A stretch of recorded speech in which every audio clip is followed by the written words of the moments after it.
those days, one of those left-handed days, Courtney found out I showed up at 2:00. Everything scheduled, you look at a schedule quickly, and I've done stuff like that. I had days where just. No, you're on. Yeah, you're live right now. Okay. Okay. Let's call this meeting to order. Say the invocation. Lord, please continue to watch over us and help us guide this city and do what's best for all our patrons. Amen. Amen. I pledge allegiance to the flag of the United States of America and to the republic for which it stands, one nation, under God, indivisible, with liberty and justice for all. All right, we'll skip the installation and move right into the consent agenda. Everybody read minutes and all that? Motion to approve. Second. All in favor? Aye. Aye. All right, comments from the audience? I think you're okay. Yeah. No audience. Okay, we'll move right into Darren's report. I've got a couple items on there. Number one, we had the information that came from the state of Illinois where they're attempting to take and shut down the coal, and specifically, they're saying that they've given. Microphone. Thank you, sorry. The Illinois legislation, we don't believe that there's going to be any immediate impact. However, over time, it's something that we're just definitely going to have to watch out for. Those other two items, the increase in the state primacy fund, that's really a non-issue. Just wanted to make that available to the public because we're not planning on publicizing that. That is a once-a-year cost. It's an increase of about $1.92 for the whole year, and so it's not, I don't believe it's appropriate. We're not going to worry about that a whole lot, but wanted to make that available to the public. Okay. We're going to talk a little bit later also about the stormwater effort. In fact, we had a call just this morning from a television station. Who was that from, Michaela? WGEN. And they wanted to have an interview talking about it, which would be absolutely fantastic if we actually knew where we were going. And so tomorrow night with the city council, I believe there's going to be some discussion as to where we're going, and we need to be a part of that. And I think we'll talk about that at the end of the meeting. Need some help from James. We need to talk about whether it's going to go after a fee. It's for the greater good of the community fee that we would impose, or if it would be a tax that the city would. And we need to know kind of what our opinion is going forward, solidify that so that we can share that with the city, and then we're all on the same page, and we want to have one voice, and so that's what we're looking at. So that's getting heated up a little more, and Okay. We'll talk about that. But the next one that I would tell you is that the day-ahead MISO pricing, if you look in the board packet, you go to the second page, and Paul helped produce that. If you look at the day-ahead pricing, the average pricing, it continues to escalate. So it's this bar chart right here. And if we went back about 4 or 5 years, you'd see that this has been very flat, just fantastically so. And really what's happening is if we look at the Henry Hub is the natural gas, kind of the what you look at in the market for Henry Hub, that kind of sets your national cost for natural gas. And it has gone up. They had a couple of years ago talked about how Henry Hub and natural gas was going to just be consistent for the next 75 years. It was down at the $2, $3 level. And already at the end of this year, close of year, we're at $5.39. So the natural gas costs of generation is actually really, really starting to go and holding. And so this is not something that we can control. It's a market price energy source, and it's part of what's built into what we're paying. So on our 5x16 hedged day-ahead pricing that we get, we're seeing that go up and holding. And so what you're going to see is we're going to see the remainder of the year, I think we're going to see that tightening, and we'll have to talk about next year what's going to happen with our electric prices. So that's not good news. Really just want, and who knows what happens in the future. But at this point in time, everything, especially on the natural gas side of things, is pointing towards it coming up. And so please be aware of that. So next year, this time, when we start talking about the impact that it's had on us, please don't get shocked that it's our differentials in there have really tightened. Okay, that's all I've got on my report. Okay. Matthew?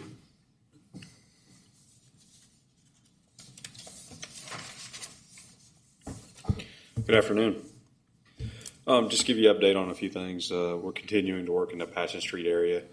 We're doing some point repairs and such, and we have had very little rain, so the progress that we've made or not made, we haven't been able to see the fruits of our labor. The hydraulic model for the whole system, Truck's working on that. They hope to have that completed in October, followed by a board presentation. Stormwater side, North Street, I talked with a gentleman with the Corps of Engineers today, and they're still on track to start the core portion the 1st of October. So they should start moving equipment in and be ready to go. That first Monday in October is what he was thinking. Peppingstone Bockers, they've went down into Mark Twain Avenue, get some additional information. So they should have a report to us here shortly on the condition of that storm sewer from the old bridge approach all the way up to the new visitor center, and give us an idea of if there are additional problems that we need to plan for as far as repairs or ownership issues or whatever. So they should have that completed again shortly. They're continuing to work on the design of the replacement portion from the alley behind the brewery up to the old bridge approach, and they're about 90% complete with that. There's some other utility conflicts that they're having to address right now. So, and then as far as electrical projects go, the tie line, as we discussed with you last month, the bids for that project came in a little higher than anticipated, and so far we made a decision to reject all those bids, with Finn being the primary project that we want to get complete. We want to make sure we have the available funds to complete that project, and then we'll reevaluate how to proceed with this tie line project. And then with the Finn project, we're continuing to work with the engineer on specifying materials. They're going to go out for bid for the substation structure here shortly. We've already okayed the transformer purchase. We get that substation structure. We finalized the alignment, and so they're finalizing the plans, and then we can go out to bid for poles and additional materials. Again, lead times are lengthening. They were lengthening before the hurricane hit the Gulf Coast, and we anticipate them to not shorten anytime soon with the demand for materials going down there. So back when we were looking at this tie line project, lead time on wire alone was 28 weeks. So it's something we're cognizant of, and trying to purchase enough of these materials ahead of time that the contractor's not waiting on them. So that's all I've got for you all, unless you all have any questions. Anybody have any questions? Don't hear any. All right, thank you. Thank you, Matt. All right. Paul, you're up. All righty, good afternoon. Can you hear me okay, Bill? Everybody else? Yes. Yep, hear you just fine. Yes. Okay. All righty. Well, good afternoon from chilly Denver, Colorado. It got down to, I think, the upper 40s last night, so that was a bit of an awakening for me this morning. But it's been good. It's been good being out here, and I do appreciate the opportunity to go to training events like this, especially right now. Learned a ton so far, and still have a lot more to learn. So I do thank the board for allowing me to go out here. Financial report. I'll get started here for August.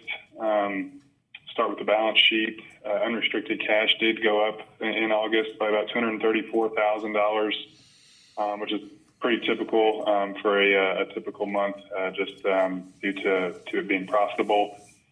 Payables and accruals did increase slightly, but really no other significant changes on the balance sheet. Getting down now to the income statement on the next page, current month actual compared to budget. Utility-wide net income was just about in line with budget for August overall. The electric fund actually saw a 9% increase in operating revenues. Unfortunately, those were offset by about a 37% increase in operating expenses. Obviously, we had the significant storm that rolled through on August 12th. And so we saw additional costs of about $150,000 to $200,000 associated with that storm so far. In addition to that, purchase power costs were also up slightly by about $103,000 or 8%. Darren kind of mentioned that's been a noticeable trend as of late that we're definitely monitoring pretty closely right now. So with all of that, the electric fund did end the month about $62,000 behind budget. So all in all, not as bad as it could have been probably. To make up for that, both the water and sewer funds did have good months financially. Really the main factors there were lower operating expenses in the water fund and higher operating revenues in the sewer fund.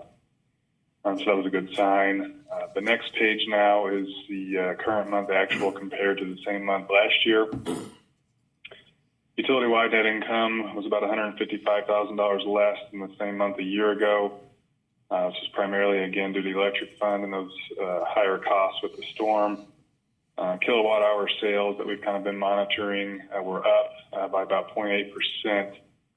So really not much, pretty consistent with last year. Next page on there would be our year-to-date actual compared to budget. We're now 2 months into fiscal year 2022, and so we do go ahead and look at the numbers. And utility-wide, net operating income is about $368,000 less than budgeted. We do have all three funds that are underperforming, but really the main difference is higher operating expenses, and I think I mentioned it last month, but we had a 3-pay month in July, which typically with us paying every 2 weeks, it's typically 2 pays. And so with having a 3-pay month in July, all three funds did see higher labor costs. And then you couple that with the higher labor costs associated with the storm and the overtime that went into that here in August. And that's really the main factor for just the start behind budget this year. Revenues, pretty much thus far, are very much in line with budget, and so that's been a consistency that we can count on thus far. One thing I did want to point out that we had kind of talked about, I believe John had brought it up last month, is that we had a significant gain that we have recognized on the books with the sale of the generators. However, it makes no sense to really include that in the operating numbers as it just skews everything. And so what I did with kind of that recommendation is I put it on there as an extraordinary item. So at the end of the day, yes, we did record it. Yes, it is a revenue, but it has nothing to do with operating income. And so it's really its own line item. So you can see that on there on those year-to-date actual numbers. Last page on the income statement there is our year-to-date actual compared to last year. Pretty much the same story. Utility-wide net income was about 59%, almost $600,000 less than the same time period last year. Operating revenues compared to last year are up almost 2%, but again, operating expenses are up as well by about 19%, which includes purchase power. So still very early in the fiscal year. Revenue-wise, we're very close to budget, and really, I think if you take out the storm that occurred, we would be very, very much a lot closer to budget, and so that's a good sign. Normal items on there: our check register for August, cash reserves, investment listing, and everything we would normally see. I did want to draw your attention down. I know, let's see, I don't think your packet is numbered, but if you're looking at it on the iPad, it's going to be Did I pass it? Yeah, page 19, about halfway down, we continue to monitor our debt service coverage ratio. The water fund did see an increase this month to about 1.78, which was a good sign. So I guess just the water and sewer funds are over their 1.25 requirements, and the sewer fund is comfortably over that. But we will continue to monitor the water fund just to make sure we're in line with those covenants. Scrolling down, you'll see a significant bump in overtime hours due to the storm, obviously. And then we've got our cash reserves on there. You'll see an uptick in that as well due to that cash that we received with the sale of the generators. Like we've talked about, a lot of that's going to go kind of immediately into this electric project. That's all I've got for the finance report. Just a couple other items I wanted to make the board aware of. We being the city of Hannibal and the BPW in conjunction with the city of Hannibal, we're out for bid right now on our depository services. That's something that is a 3-year contract with 2 1-year renewable options. And so we had contracted with F&M Bank back in 2016, and so that's now up. So we are required to go out for bid for that. There is a mandatory pre-proposal meeting at 10 a.m. on October 5th associated with that, and then all proposals are due October 19th. And then implementation will begin December 1st, but it'll officially take effect January 1st. And then the auditors, Williams Keepers, are here as we speak. I think they're at City Hall right now through Wednesday, and then they'll be over at BPW Thursday and Friday. And then they've got a week off elsewhere, and then they've got an additional week scheduled to focus on our audit. And so we'll keep you updated as that progresses and just some of the findings that they come up with. And normally we don't end up issuing our audit report until early December, and so we'll definitely keep you updated with that progress. That is all I have, unless anybody has any questions. I do have one question, and maybe Jared could answer this as well. I was just curious what kind of contract we have with the tree service. I can't think of the name now. Townsend. Yeah, what kind of contract do we have with them? One, well, it's a 3-year, but it's a year continuous type. So we evaluate every year, and we're able to do. So how are they paid? They're paid per hour. For the truck is an hourly basis, and then per hour they have a rate of fees for their men too.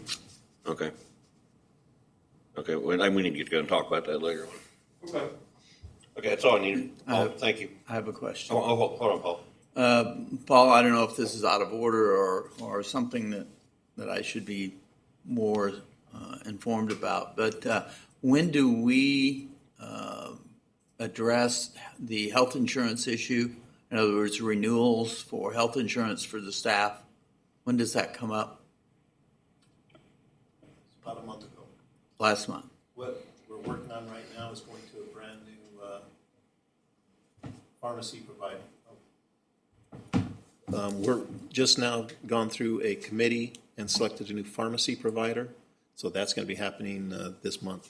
We're kicking over that. So we've gone through all of I believe, everything required for a new health provider, et cetera, and that's what we've done. Are you talking about the self-funded group, or are you talking about the sub-providers that the self-funded group pays to manage It really is both because of the impacts. I've been noticing articles about what those impacts are. Every year it happens to school districts and municipalities, and those are significant and have a budget impact. Our new pharmacy provider, we should have the very same service, and it'll be about an 18% savings. Okay, great. Bill, I think I can chime in here maybe a little more.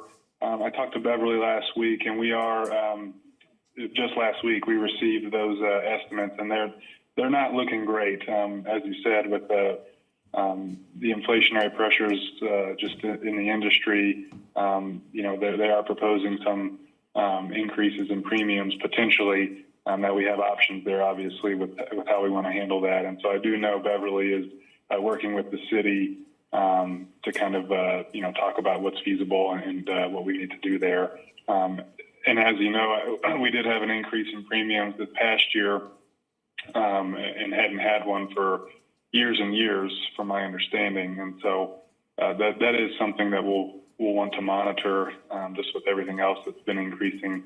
How that kind of flows through to our premiums for the employees. Okay, thank you.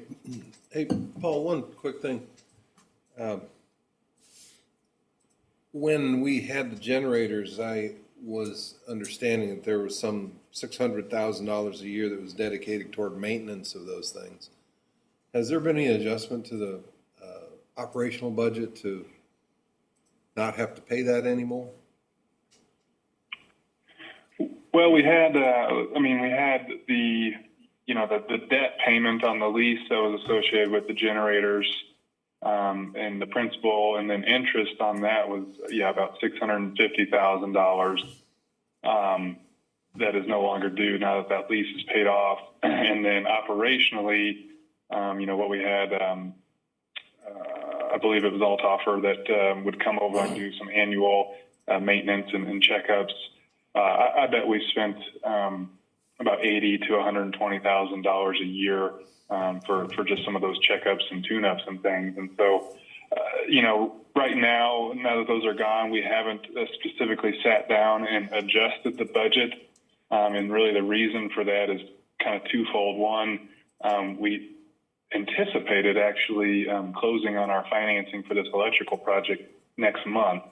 And that's not going to happen with some of the delays that we've experienced. And so really that new financing that we were going to have was almost going to directly offset what we were paying in principal and interest with the generators. And so it was going to be kind of an easy replacement.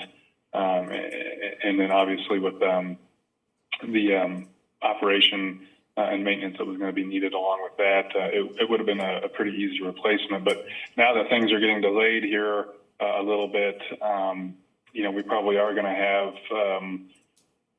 I guess, a month or two potentially of some savings now that we don't have those generators. And so it might be something that if the project gets kicked too much farther down the road, that we do want to kind of sit down and adjust things appropriately. But it really all depends on when the ball gets rolling on this new project, because we've kind of factored the sale of the generators in kind of the whole time. We kind of did some scenarios on whether or not they did sell or not. And so we had considered it. We just haven't sat down and adjusted our budget yet at this point.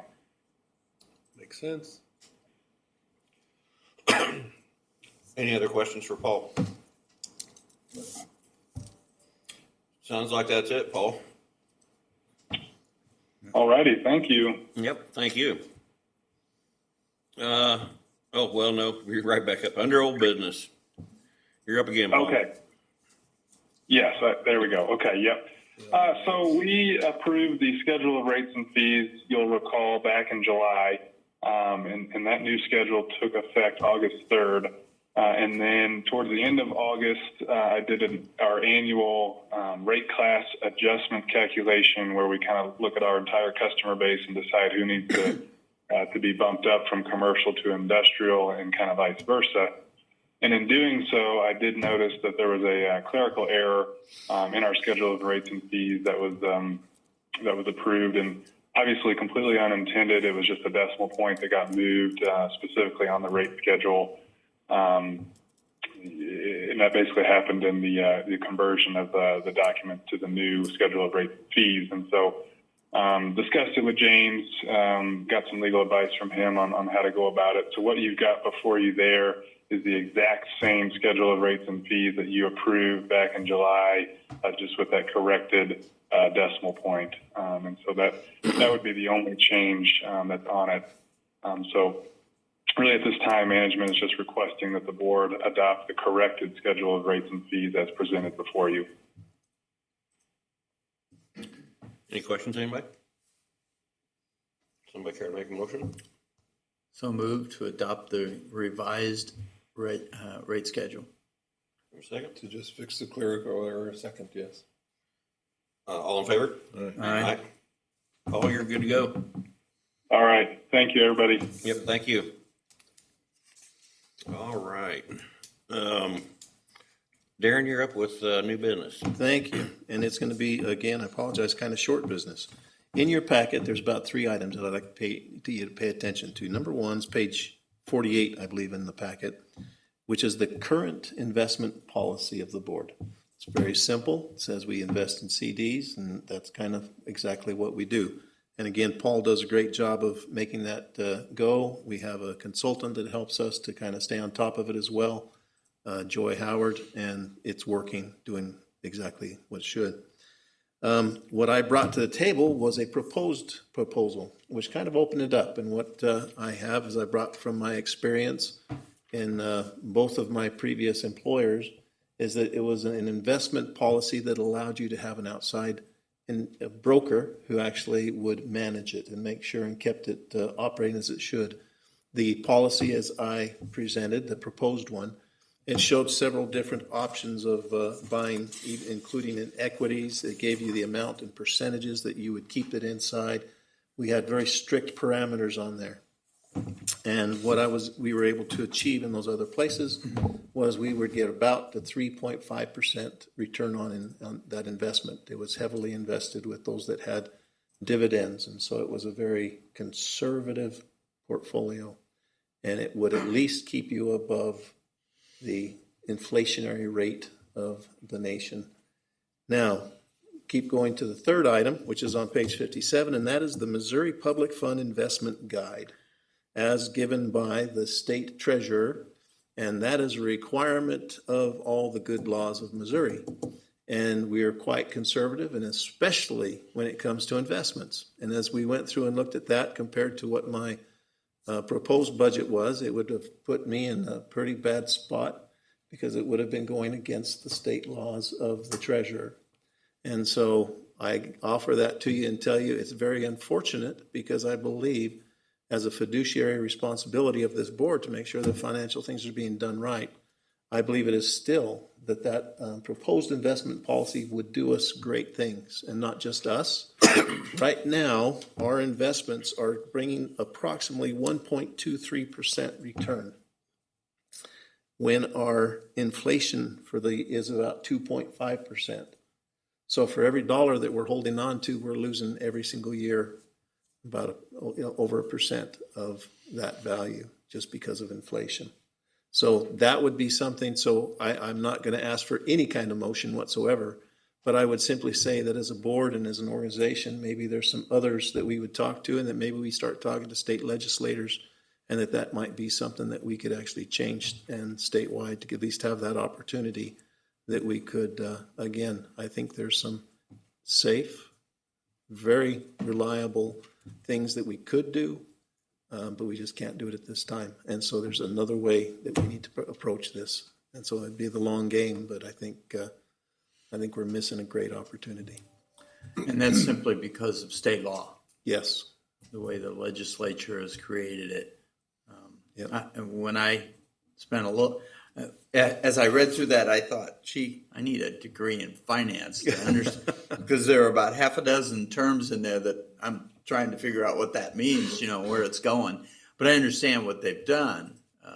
They've been very conservative, and I want to be careful. They may be protecting some of the lender institutions in the state, because if I could lend money under that program, I'm going to make money on the backside pretty well.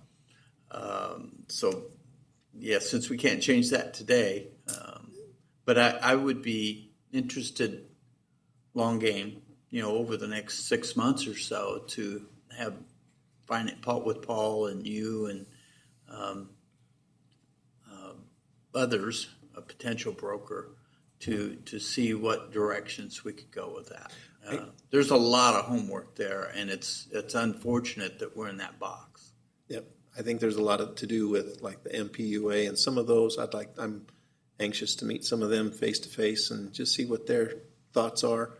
If you don't have much support anywhere other than there, then it's kind of hard climbing that hill. However, if there is some support, I think it's something that we'll consider and work at doing. James? Yeah. In this whole issue, I just have two probably stupid questions. Number one, is that in fact a law? And number two, are the reserves that we have in fact public funds? The reserves we have are in fact public funds. Is that the law is a tougher question. I mean, there are specific statutes on point, like 67.085, and which is pretty clear. But then there's others which are a little less clear, and there are areas where the Attorney General has issued opinions. There are areas where other entities have gotten themselves into trouble. So in general, I would say, yeah, that's the law because it's what the state says it is. And if you're going to buck that, you probably need to have someone who has a lot more expertise in financial law than I do to review it and tell you how close you're getting to the edge. Because there are some areas here where arguably you could probably extend past what we're doing currently, but for sure, you want to make sure you're complying with all of the statutory stuff. And then when you start looking at the regs, obviously you don't want to thwart regs. And so where we come down, it's a little hard for me to say. So I'm sorry, jump in, the very same thing. So I talked to my previous investor holder that did the work for us. And he says, we will not touch it. When it comes to that, coming up close to that line, they want to stay as far away from that as possible. And that's what the value of a policy is. That policy, they live by that policy. And so long as they're inside that parameters, you're safe. And so it's risk management. But, James is absolutely, he said, yeah, there's a couple of gray areas, but we don't play in the gray. And neither do we. We don't want to do that either. So I will not suggest we even consider doing that. We'll hold with what we've got. But I do think it's worth pursuing still, but it needs to be in a different avenue. Yeah, the big concern for me is that when we get into a higher, even than now, inflation cycle, it just looks like we're not doing our own due diligence. If our hands are tied by this policy or this law, then they are tied, and it really does hurt the community. But we have to play with what we have. Well, I'm in an organization that has a very, very, very small amount of money compared to this, and they simply went and negotiated a higher CD rate. So, not that's possible with this group or not, but Good point. probably has nothing really to do with it. But options are out there. I think we still do that. We've got Joy Howard that does a lot of that work for us, and I think that's exactly what she does. Again, Mr. Chairman, I would suggest a group, a committee or subcommittee group, spend a little bit of time with staff to kind of flesh that out and see if there's any wiggle room for us. Good suggestion, Bill. I like that. Are you volunteering? Somebody has to. Squeaky wheel. If you need help from one or two of us, just give me a holler. No, a lot of help from Google saying, what does this mean? Yeah. It's the three that stuck with me was static liquidity, dynamic liquidity, and same-day liquidity. I said, okay, I better find out what this means. And then when I read the statutes, it throws a lot on the secretary of the board as well as the GM. And I'm sure as you read that, you say, okay, the GM is responsible for, and you start looking at who's responsible. Say, okay, this is serious business. We need to make sure that we're doing it the right way. Mm-hmm. Understand. Anything else from the investment policy, Darren? No, I do not. We're to that point, James. I have no additional comments. Okay. Any general discussion? Anybody got anything they want to talk about? At this point in time, do we want to have any, is it a general discussion to talk a little more about the stormwater? Yes, we can do that. So, if you don't mind, I'll Please, jump in. And, jump in. and you tell them where I get it wrong. You can jump in the stormwater. The city manager, the city engineer, Andy, myself, and several members of BPW staff sat down and started talking a little bit about stormwater and where we are and what we can do. And did you go ahead and give them a copy of that memo that I'm going to release that I sent to the council also? I don't know that I did. Okay. Did we- There's a memo. I got it here. I didn't want to go more in depth than I really needed to, but you know, in general, and some of you, obviously Melissa has a little better idea than maybe some of you guys in what we're getting into, is that you know, basically Hannibal's a very, very old town. We come from a history of a point in time when stormwater and sanitary sewer weren't necessarily considered to be all that different. We come from a place where the construction of storm sewer used to be more considered to be the purview of the property owner. So we have lots and lots of private storm sewer that connects with our public sewer. We have lots and lots of places where we don't have rights of way. And because of all of those things, we're starting to have storm sewers collapse all over town. And not like, oh my gosh, it happens every day, but it has happened frequently enough that obviously we have a major problem. As a result, the council took a look at it, and we took a look at what the charter and the ordinances has said, and they instructed the board that they wanted the board to create a separate storm sewer utility, which of course this board did. The council's desire was for you all to figure out about a funding source. The manager at the time sought some legal counsel from I think a law firm in Jeff City, but don't quote me on that. I know it was a law firm that more specialized in this type of thing.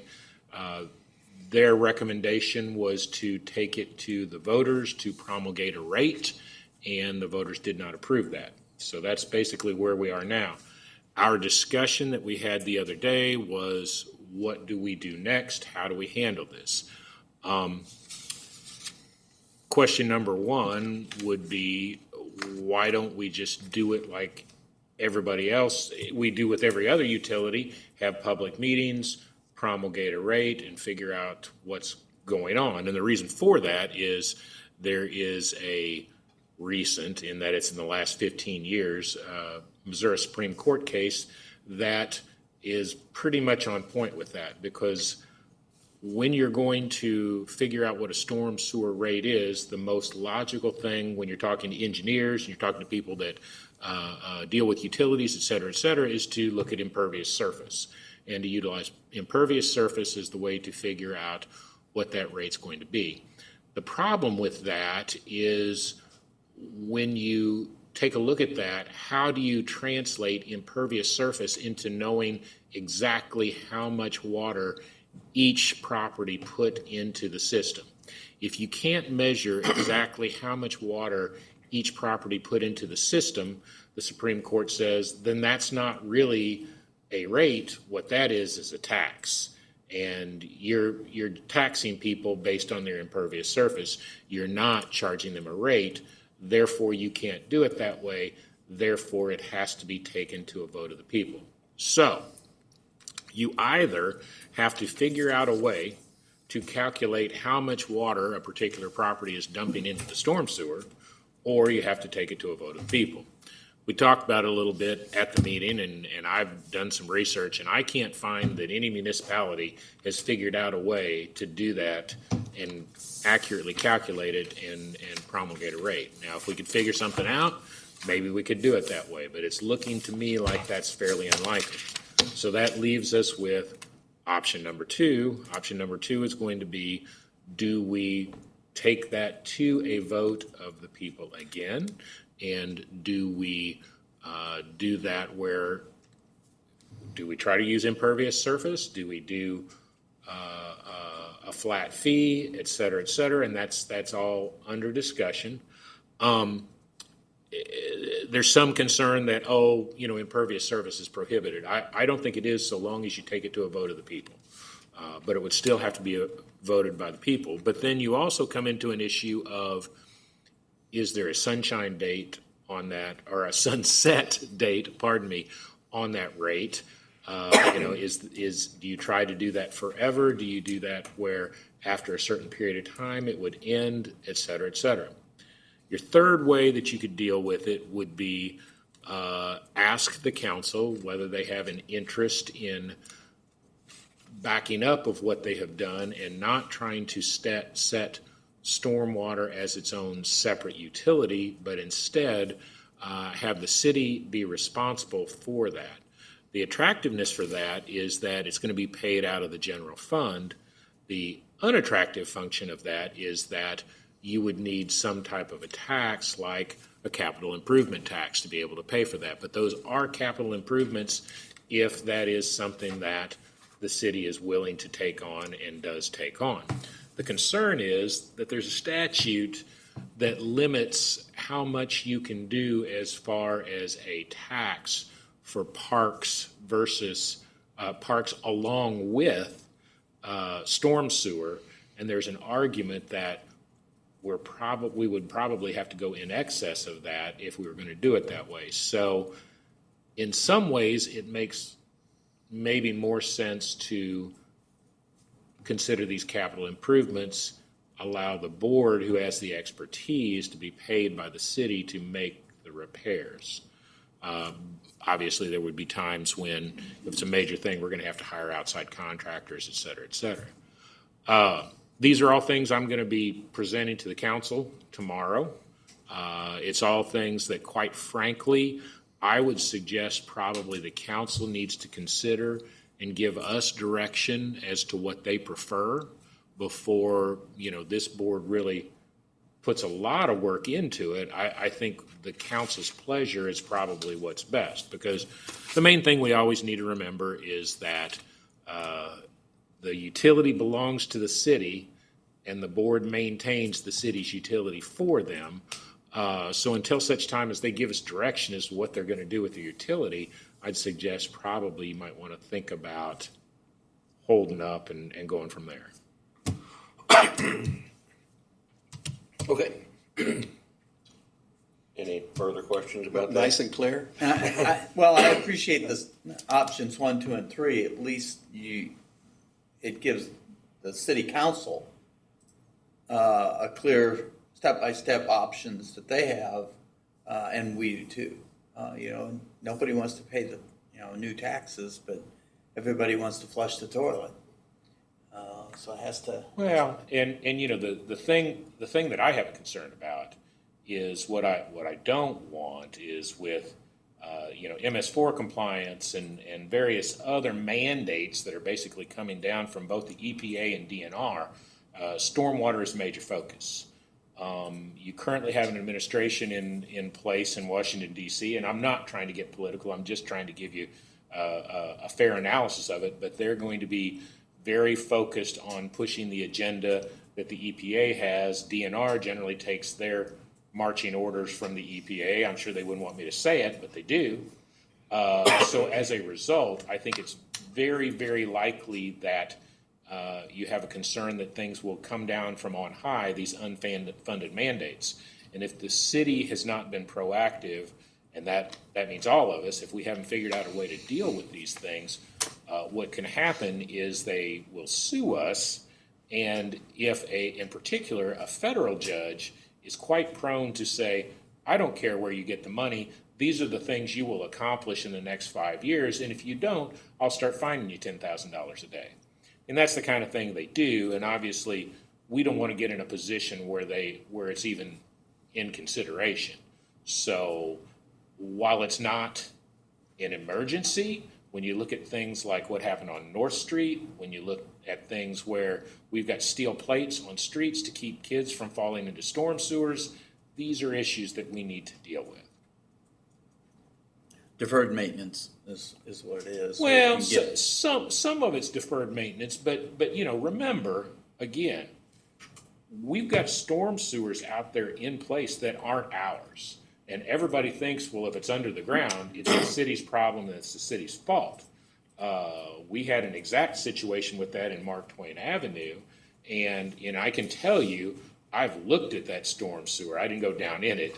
I looked at the televised sections, and I can tell you, it very, very, very clearly was not built by the city. We've got bricks. Here we've got pipe. It very clearly was landowners slapping stuff together, et cetera, et cetera. But it's right there along the fronts of their property, and everybody thinks, oh, well, that's the city's storm sewer. The city needs to deal with that. And where does that dump into? Well, down there at North Street where it exploded. So you've got those issues, and the city knew it wasn't theirs, so they weren't maintaining those things. That's problem number one. Problem number two is you have an attitude of once it's in the ground, it's in the ground. It's just stormwater. Who's worried about that, and who's doing any kind of an analysis or an assessment, et cetera, et cetera. Problem number three is while it was never put on paper, there was always a division of the labor between city crews and BPW crews of, if it's underwater, the BPW is doing it. If it's above ground, the city crews are doing it, and it's just not a good system. We need to figure out something else, and everybody needs to be on the same page and move it forward, because while it's not an emergency now, in 15 or 20 years, it could well become an emergency. I hope we have 15 years. I think it's closer to the emergency, but that's okay. I'll take that. That's the engineering side of it, yeah. So my question for tomorrow, as I represent us going to the kind of the city council meeting, et cetera, if it's between the rates and a tax, I would say I'd prefer that the tax, simply because if we have done a very rough assessment, we believe we need about $2.5 million a year for 5 years to take care of the things that are before us. If we were to take that between 8,000 customers, roughly, doing the math, that's $26 a month. That's not that's a tough pill to swallow. I think it would be very, very difficult to sell that, and I don't think it would sell. If we do a tax, then that is something that's not just paid by us as citizens. You also have out-of-towners that are helping to pay, et cetera. If it's a tax, however, and I don't know, and I think I've shared this with James, this concern is there a way of delineating how much of that tax coming in would be coming to the BPW? Because that way we know there's a percent, et cetera. And he's already said there's some difficulties with that. You mean a ballot tax? Is that what you're talking about, or? I think he's trying to make the distinction of sales tax for capital improvement versus and technically it's not a tax. I suppose what you would call it is a Hancock fee, because there are certain fees that they say you can charge. They're not truly a tax. They're a fee like this type of a thing, but you have to take it to a voter. And that comes out of that Marion County case, actually, in which the Supreme Court articulated a set of rules where you can determine whether something is a fee or a tax. And since then, they have kind of developed this new little category that they talk about, Hancock fees, which are, it's a fee, but really it's close enough to a tax. You have to take it to a vote of the people. So I think that's the distinction that Darren's making there. So And what you're saying is, just clarify, as that fee or tax is collected, how it's distributed. Yes, absolutely. So that way we know if we have X amount coming in, we can take and borrow against that. Oh, So I can now say that I've got a 5-year supply of income here. Therefore, we can borrow X amount, then we can start doing our capital projects and getting it done. And so without that, it becomes very fuzzy, and there's not, your state won't, we talk about going after grants, et cetera, matching grants. Without that in place, we can't even go after those. That becomes very difficult. So without that being defined, we're still in a rough place. That doesn't really clean things up. And so that would be my next request, is that if it were a Hancock fee, that we know exactly what comes to us as a stormwater, that we can work for that. The third thing that I would say that we want is that we would want to have a sunset. And that's purely because, just from what I've heard from citizenry, we've talked about the trust that the citizenry has with either the city or ourselves. And I think that if we put a sunset on there, that we could at least get it passed and started. And I don't mind that, because I have enough confidence in our staff, our crew, and getting jobs done, that I think we can show in 5 years that we've started here, we've done this, this is the return on your fees the Hancock fees that you've paid. So not preferable. I'd much rather not have a sunset in there, but I think that's something that we can compromise and give, and then it's up to us to perform to make it happen. And so those are the three ideas that I have going forward to kind of represent the BPW with the city. And that's our druthers. We may still have to compromise. I don't know where they will fall on it, but those are the kind of the three things that I think are important. I would assume, James, that there is a subcommittee at the city level that deals with this, roads and streets, whatever. I don't know what it would be. You're smiling. Maybe there isn't. In other words, I'm thinking as Gordon is talking I'm not about. aware of such subcommittee. Okay, it's coordination is what I'm looking for. Are you speaking about there. who determines what streets we're gonna pave, that kind of thing? We have a roadway commission that does that. Okay. Whoever Is that what you're coordinate referring with. to? Who like plans what we're gonna do the next year as far as paving, spending, a revenue? Is that what you're referring to? You're calling it a sub. I think that's what he means, but they don't look at anything to do with stormwater. No, we strictly, the roadway is strictly. they're only looking But at I roads. thought he was asking in general. I like- think he was, and I probably wasn't given a good answer, because I was looking to his question as being about, is somebody looking at this in regards to Okay. stormwater? So and it really there's is- nothing like that. Really is coming through the administration. Okay. Yeah. All right. It really is going to be the mayor and city council that are making this decision. And so we James. just want to be able to support that. As far as you know, is it more advantageous to have the utility handled totally by the city or totally by the BPW when it comes to CDBG grants? I have absolutely no idea to the answer on that one. Here's I my can't thought. hardly even ask the question. Sorry. Well, I mean, here's my thought. It appears to me that the current system, where it's divided between the two entities, causes stress, strife, and it lacks continuity, because whether stormwater is above ground or below ground, stormwater is still stormwater. And I guess my suggestion would be that whoever's going to do it, whether it's the city or whether it's the board, it ought to be all the same entity that deals with all of it, so that there can be continuity and an understanding. I have no idea whether the council has any stomach for doing that. I know that city staff is of the opinion that if that's council's pleasure, we could probably figure something out if the public supports a capital improvement tax. And that would be done primarily by having board crews get paid to do repairs, and big repairs would have to be done by a third party.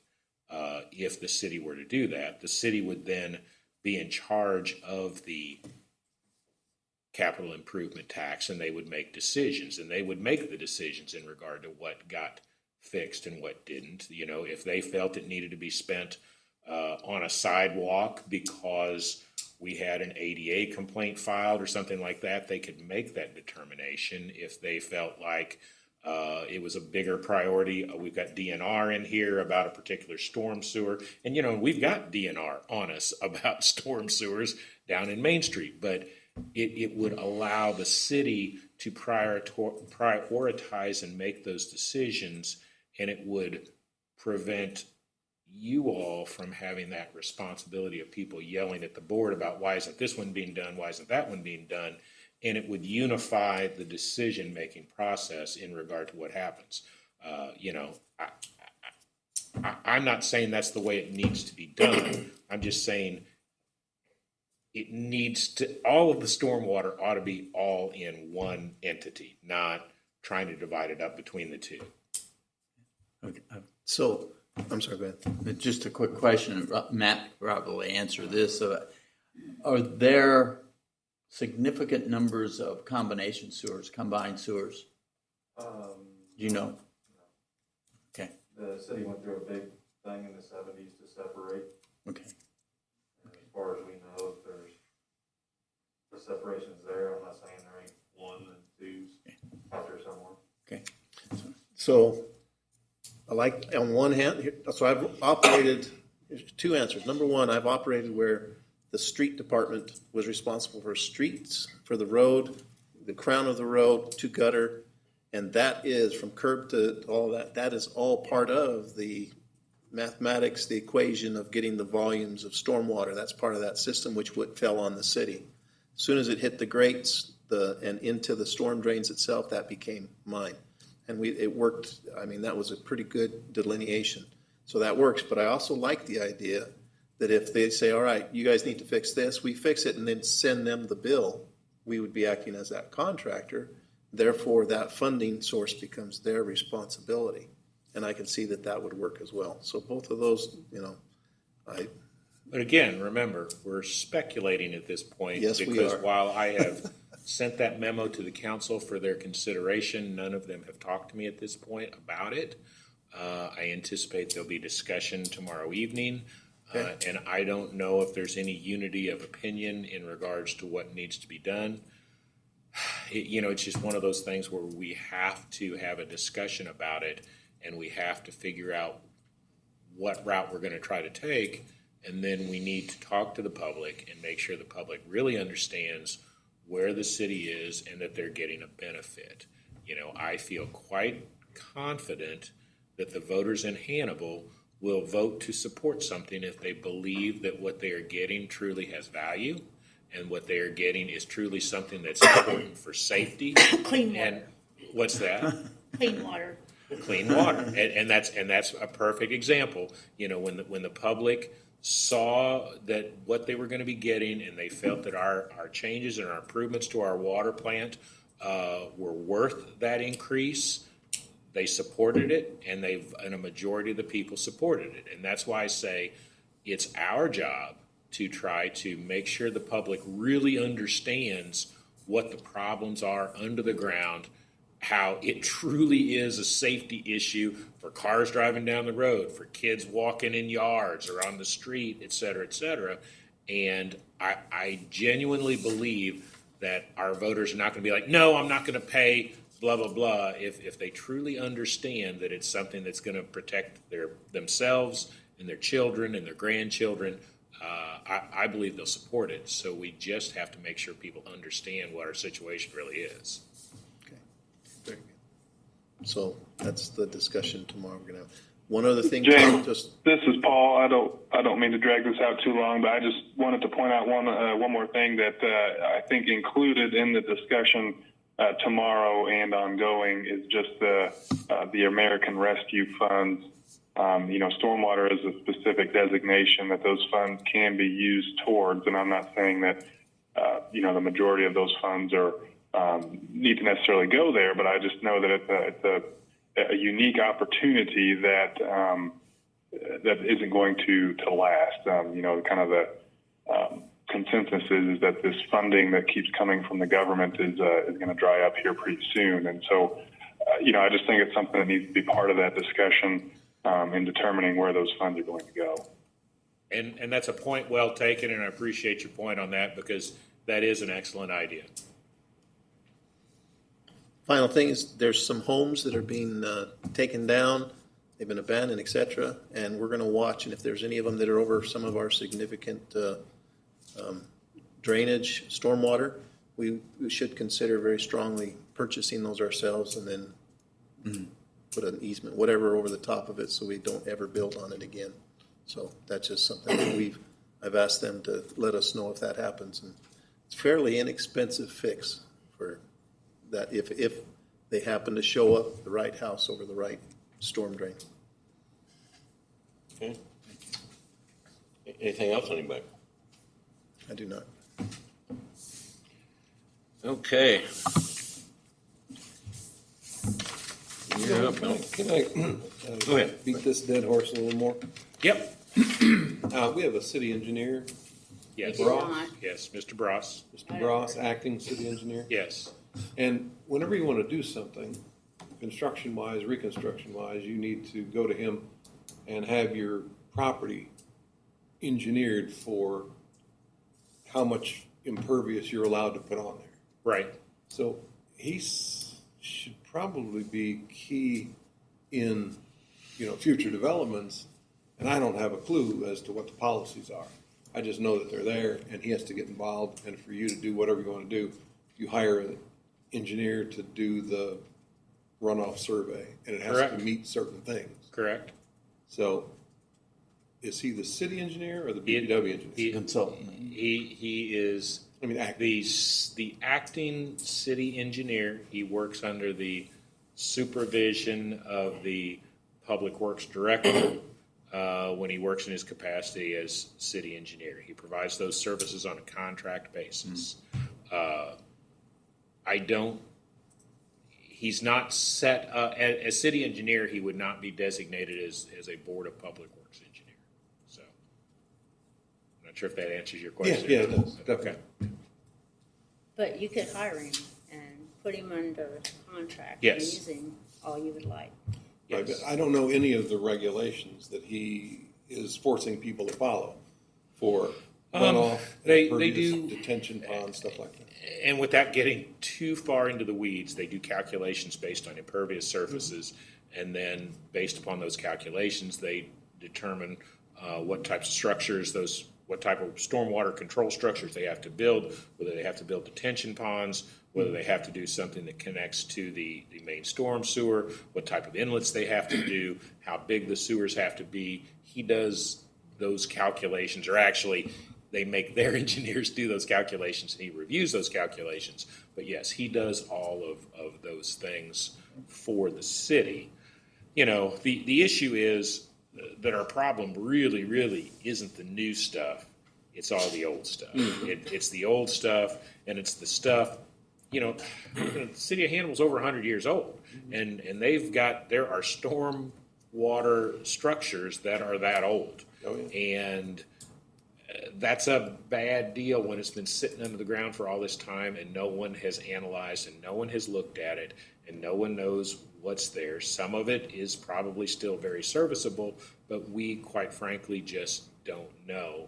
But it's something that we're going to have to start taking a step-by-step basis of trying to figure out what we've got, trying to prioritize our worst areas, fix those first, and then move on down the road. And again, I believe that I don't think there's any problem with putting a sunset on it, because I think if you can show the people that their money was well spent and you can show them that work was done, et cetera, if you go back to them and say, okay, we did all of these things, we would now like to do all of these things, however, we would have to reinstitute the tax.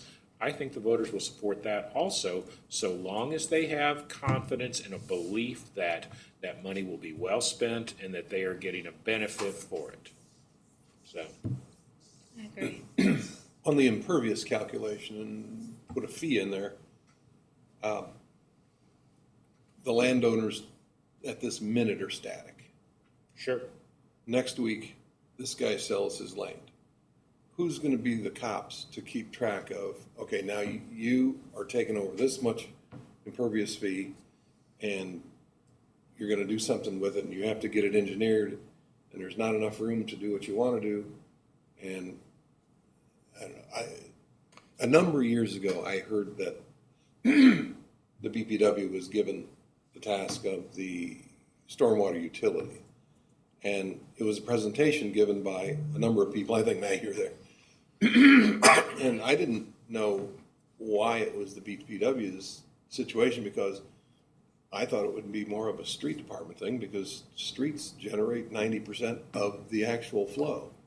So I never understood the disconnect that the rainwater turns into a utility as soon as it goes gulp down the thing. And I don't know that I agree with your numbers on the streets, but I mean, I would agree that impervious surface is a major contributing factor. And, you know, so when you start talking impervious surface, there's a lot more impervious surface when you start looking at parking lots, when you start looking at your shopping centers, when you look at your factories. And, you know, this is one nobody wants to hear: when you look at your churches. You have places that have a lot of impervious surface. And all of those things are creating problems with the water runoff. But I'm not saying that it has to be done that way. That is one way we could do it. It is the way that the board tried to do it when they first did it, and I believe that was because it was upon the advice of legal counsel. It was the way some other cities had some luck getting things done and figuring it out in a fair fashion. There's nothing that says we have to do it the way everybody else has. We can think outside the box. We can perhaps find some other way to do it. Certainly, when we built our new water plant, we weren't doing it the way everybody else did. You know, we did something new. And so we can potentially figure out a different, maybe better way of doing it. But fortunately, I'm not a decision maker. All I have to do is brief the council on the different ways we have seen that we think could be done, and then they'll have to figure it out. So you don't believe stormwater should be part of the utility, municipality utility? Well, I don't know why it, or how it could be. The only really way that it could be is it needs funding, and it's going to be funded from either taxes or a fee, which is calculated by some impervious function, which is a picture of geography, take a percentage, and now, Mr. Landowner, you have a percentage of runoff. And to your point, churches, huge parking lots, huge buildings, factories, huge parking lots, huge buildings, and giving them the responsibility to take over 20% of the entire fee because of the structures that they own is going to be pretty onerous. But then there's the concept of the streets are designed in such a way that nothing goes through them. It all runs off. So the design of the street and the design of the water expulsion from the streets, I don't know, it should be either one group that does that or, a monthly committee on, we're designing this so when it gets underground, then we're going to design that or maintain it anyway. Well, and to your point, I would suggest this. I think if you get pre-1950, there's not a lot of concern about specific stormwater design. I'm not saying that they didn't pay attention to it, but I'm going to say, the calculations were probably lacking in regard to what it takes to figure it out, et cetera, et cetera. But if you look at anything from like the 70s forward, while their calculations may have been wrong, there were absolutely calculations done to try to determine what do we need to provide as far as stormwater and how are we going to do it, et cetera, et cetera, et cetera. Your problem is the old stuff. Your emergent problem is the old stuff. Your emergent problem is going to be stuff from like pre-1940, some of it going back to the late 1800s. You go back that far, and that goes back to when Missouri followed the common enemy doctrine, which was just basically water is a common enemy. Your only obligation is to get the water off of your property onto somebody else, and then it becomes their problem. And that's the way storm sewers and stormwater was handled for 75, 100 years. We've only switched to a different rule of law, which is reasonable use, in the last 20 years. It's been while I've been practicing law that we switched from the common enemy doctrine. So, if people will want to stay within the confines of the law, if the law says your only responsibility is get it off your property and not worry about it, that's what's going to happen. And that's part of why we got to this problem. But now we're going to have to step up and we're going to have to figure it out, because if we do not, the EPA and or DNR is going to make us do it. And when they do it, everybody lives in Hannibal is not going to be happy with it. There have certainly been instances when the EPA in particular got after cities and drove them into bankruptcy because they don't care. They say, no, you've got 3 years or you've got 5 years to deal with this problem. We don't care if you have firefighters. We don't care if you have policemen. We don't care if you pave your streets. We want these things done, and that's all we want.